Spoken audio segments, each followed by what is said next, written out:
그리고 AI에 대해서는 뭐 아직 AI에 대해서는 우리 팀에서 경기 뛸수 있는 아직 스포츠에서 배울 수 있는 부분이 아니다. 그래서 마지막에 알게 되는 것입니다.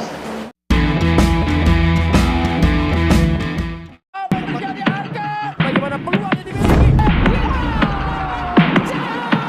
Berhasil mengalahkan pertandingan. Oleh langsung minta kepastian dimainkan atau tidak ke STY, faktanya Eliano seharusnya main. STY dapat ancaman dari Pak Erik. Ya, pasukan timnas Indonesia baru saja telah menelan kekalahan atas timnas Jepang dengan skor telak 4-0. Namun ada seorang yang paling disorot di sini. Ia adalah Eliano Reijnders, di mana ia hanya bisa melihat rekannya bermain dari bangku cadangan. Dan kali ini yang menjadi sorotan atas hebohnya Eliano yang lagi-lagi tidak dimainkan, sosok yang paling bertanggung jawab di sini adalah Sintayong. Tak sedikit yang mempertanyakan keputusan tak memainkan Eliano dan tak memasukkan daftar nama di skuad tim, padahal ia sudah dipanggil oleh timnas dan datang jauh-jauh dari Belanda untuk membela Indonesia. Namun sebuah ungkapan yang menurut kami bersifat tidak masuk akal. Maaf ya coach, kami bilang seadanya. Jika bagus kami bilang bagus, namun jika tidak sesuai, ya kami bilang tak sesuai. Di mana dalam sesi wawancara Sintayong yang ditanya soal tidak dimainkannya Eliano Reijnders di skuad timnas Indonesia membuat sedikit kontroversial bagi kami. Di mana coach Sintayong menyebut bahwa Eliano yang tidak cukup baik untuk bermain. 그리고 AI에 대해서는 뭐 아직 AI에 대해서는 우리 팀에서 경기 뛸수 있는 아직 스포츠에서 배울 수 있는 부분이 아니다. 그래서 마지막에 알게 되는 것입니다. Ya, seperti apa yang telah kita bicarakan tadi, bahwa yang paling disorot di sini, yakni tidak dimainkannya Eliano Reijnders. Karena jika kita melihat statistik track record dari seorang Eliano Reijnders, tentu jawaban seorang STY tidak masuk akal sama sekali. Bagaimana bisa pemain seperti Eliano tidak cukup baik, dan tidak masuk skuad timnas Indonesia?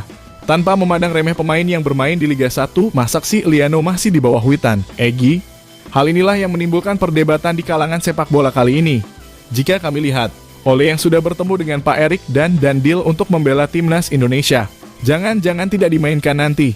Wah bisa bahaya nih. Oleh karenanya mari kita simak ulasannya. Kayaknya Eliano di bench saja nggak ada dan Yakob bermain. Ya emang bener kok, dicoret di bench saja nggak ada loh. Sementara dia datang jauh-jauh dari Belanda untuk dicoret. Ya, sorry itu saya nggak make sense untuk gue. Tapi ya sudahlah. Mau gimana lagi? Cipeng lagi nonton di stadion, dia nggak bisa. Jadi ya dan hoki dan lain-lainnya masa Eliano sejelek itu sih? Gue nggak ngerti loh, asli gue nggak ngerti. Masa kalah sama pemain-pemain Liga 1? Tapi ya sudahlah. Itu pilihan Sintayong, kita harus respect. Ya, kita tahu sendiri kan, jika dari Belanda ke Indonesia memiliki jarak tempuh yang cukup lama. Di mana diketahui rata-rata waktu penerbangan dari Jakarta ke Amsterdam sendiri bisa mencapai kisaran 14 sampai 15 jam.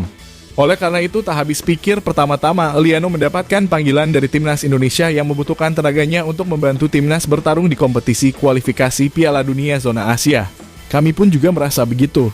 Jika Eliano sama sekali tidak dimainkan dalam dua langkah terakhir timnas Indonesia ketika saat melawan Cina dan Jepang kemarin, terlihat ia hanya bisa menonton dari tribun penonton. Dan tidak adanya Eliano Reijnders dari daftar skuad timnas Indonesia tak terluput dari keputusan Sintayong sendiri. Namun meski begitu, pemain satu ini tampak begitu sabar dan tegar. Tersorot dari sisi kamera kita bisa melihat bagaimana Eliano mencoba untuk menyembunyikan kesedihannya tersebut, di mana ia turun ke lapangan untuk mengikutinya momen emosional bersama rekan-rekan timnas Indonesia yang lain. Namun dengan tegar dan terlihat memang menutupi kesedihannya, Eliano memberikan respect yang besar bagi pemain timnas yang ada di lapangan.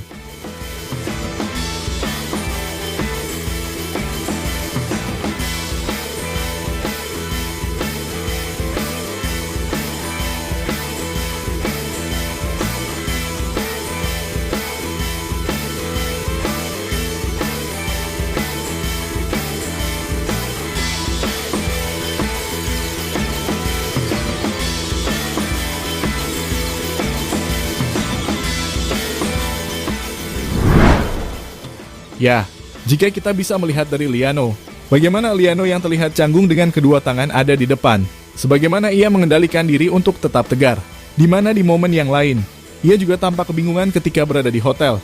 Bahkan ia terlihat mondar-mandir sendirian dan bolak-balik. Menurut kabar yang beredar yang berada tepat ketika Eliano bolak-balik mondar-mandir sendirian, seorang netizen bercerita bagaimana ia melihat Eliano mondar-mandir ketika di jam 12 malam. Dia sendirian di lobi karena memang tak ada pemain timnas yang lain. Ia tampak sedikit tersenyum namun mata tidak bisa berbohong karena ia sangat kecewa dan tidak bisa bermain membela timnas Indonesia.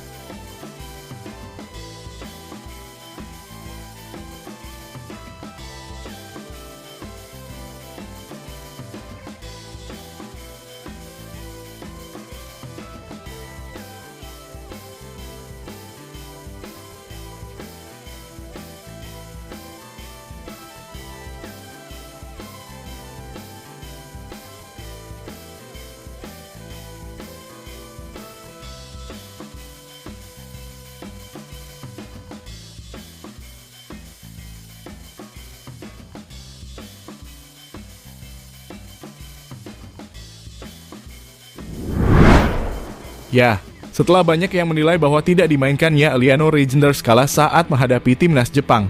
Di saat yang bersamaan pun Coach Shin yang ditanya bagaimana bisa ia tidak memainkan Eliano padahal di posisi tersebut Ivar Jenner tidak bisa bermain dikarenakan mendapatkan akumulasi kartu kuning. Ia menilai bahwa Eliano tidak cukup baik untuk skuad. Tentu saja ini banyak menimbulkan kontroversi di mana bisa Eliano tidak cukup baik masuk timnas Indonesia. 그리고 LA에 대해서 뭐 아직 ML에 대해서 우리 팀에서 경기에 뛸 수 있는 이 스포츠에서 배울 수 있는 분이 아니다. 그래서 마지막에 알게 됩니다. Lantas dari apa yang diungkapkan oleh Coach Shin kami pun terkejut. Pasalnya, jika kita melihat Eliano yang bermain di era divisi, agak tidak masuk akal jika menyebut Eliano tidak cukup baik sehingga ia tidak bisa dimasukkan ke skuad timnas Indonesia. Di mana di usia yang masih 24 tahun, ia mempunyai banyak pengalaman di era divisi. Ia memiliki match performa yang lebih banyak daripada Marcelino hingga Nathan. Apalagi jika dibandingkan dengan pemain yang masih ada di Liga 1. Hingga pemain yang sering banget tidak dimainkan seperti Pratama Arhan di Korea. Sebuah hal yang menunjukkan bahwa Eliano tidak baik untuk masuk timnas adalah sebuah ungkapan yang menjadikan bumerang bagi STY.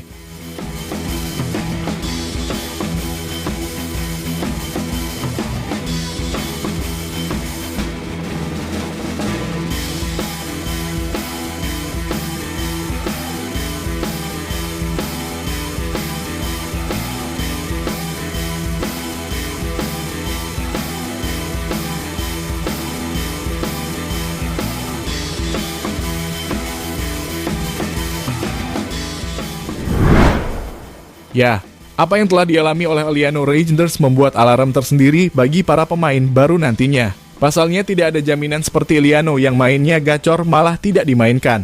Mungkin hal ini juga menjadi alarm berharga bagi Ole Romeni yang diprediksi akan segera mengambil sempat menjadi warga negara Indonesia. Dirinya mungkin akan meminta kepastian pemain kepada STY akan dimainkan atau dicanangkan seperti Eliano. Jangan sampai setelah dinaturalisasi malah tidak masuk skuad. Apalagi ia mempunyai penampilan di level sepak bola tinggi seperti era divisi. Jelas ini membuat sedih seorang Eliano yang rela terbang jauh-jauh dari Belanda untuk membela timnas Indonesia malah tidak dimainkan. Tetapi kita lihat dari raut wajahnya, Eliano terlihat tulus. Dan ia yakin jika nanti pertandingan berikutnya ia akan membuktikan sesuatu hal dari dirinya kepada pelatih, bahwa ia layak bermain untuk timnas Indonesia.